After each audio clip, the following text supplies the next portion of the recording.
And good afternoon, cowboys and cowgirls. This is Dennis Hudson at OrangeQuant.com here in sunny Albuquerque, New Mexico, where the cold is all in your mind. Alright, here's what we did today at OrangeQuant.com. It didn't look like it was going to be a very exciting day, and this is not a forecast.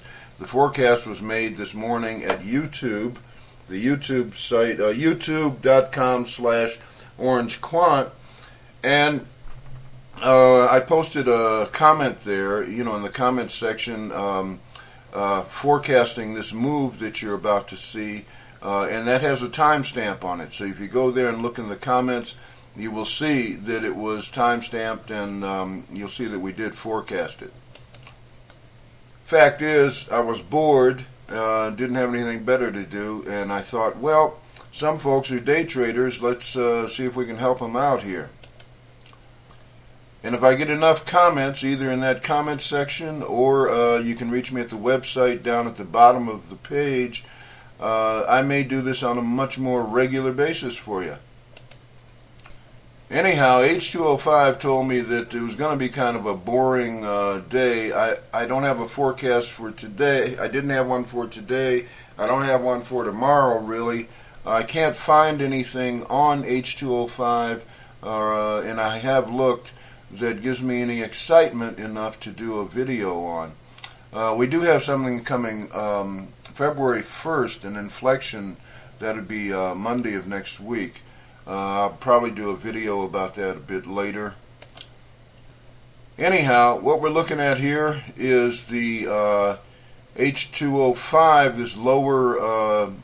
this lower plot down here, and up above is the S&P 500 5-minute chart, and we called the inflection for 10:55 a.m. Eastern Time. And you can see how this developed. We only used 4 stinking data points to create this from h2o5, and I'm going to mark them with these blue dots. There's 1, there's 2, and then there's 3 and 4 right there. And those were the data points that we needed. You can see we weren't very far into trading. I made this forecast at about 10:40. And that's when I posted it at YouTube, because I said, boy, this might be good. And it did turn out to be good. So you can see the intersect here of the trend lines on h2o5, and that marked 10:55.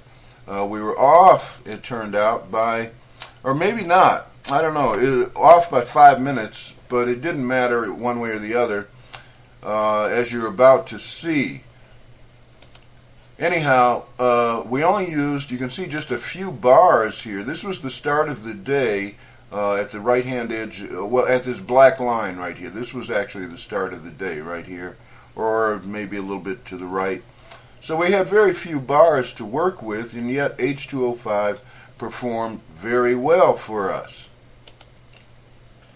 I prefer to reach back into previous days or even weeks on intraday charts and make forecasts that way, but this tends to be a lot more accurate as you get closer in. Alright, let's see what happened. Here is the result. We are now looking at this yellow dot up here that's right kind of inside the blue dot, and there's a reason why they're like that. And I note that the inflection was called for 10:55 a.m. and it was a bit early, because right up here was really the bottom, and then it started up, and the S&P just kept clocking its way up until about 1 in the afternoon, and then it pulled back. So it was a good call. In fact, I'd call it a great call. The S&P moved, I think, about 8 points in that time. You can't see it because I had to shrink this chart. You can't see the numbers at far right. But it would have been a good SPY play either way, on options or straight up with the SPY ETF, buying that.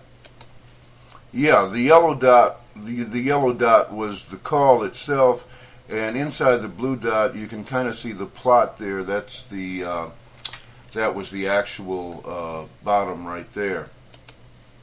So let me know if you like this kind of stuff, and like I say, if I get enough response, I'll probably do more of it.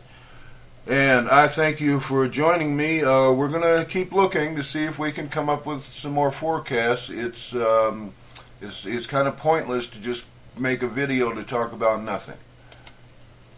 And those tools that I've been discussing, the h2o5, is described in the FLIR 2 ebook that you can get at orangequant.com, and the price is $18.95 right now. Today is obviously Tuesday the 26th of January. I almost said February. And it's the type of tool that an 8-year-old could create, literally. Now I'm going to get out of here and go, I don't know, chase the goats up and down the street. Yeah, they have goats here in the South Valley of Albuquerque, New Mexico. It's just like being in town, except there's goats walking around. And chickens. Well, it used to be chickens. I don't know what happened to the ones around me, but it used to be chickens here. Anyhow, I'm Dennis Hudson at orangequant.com, and you are rich.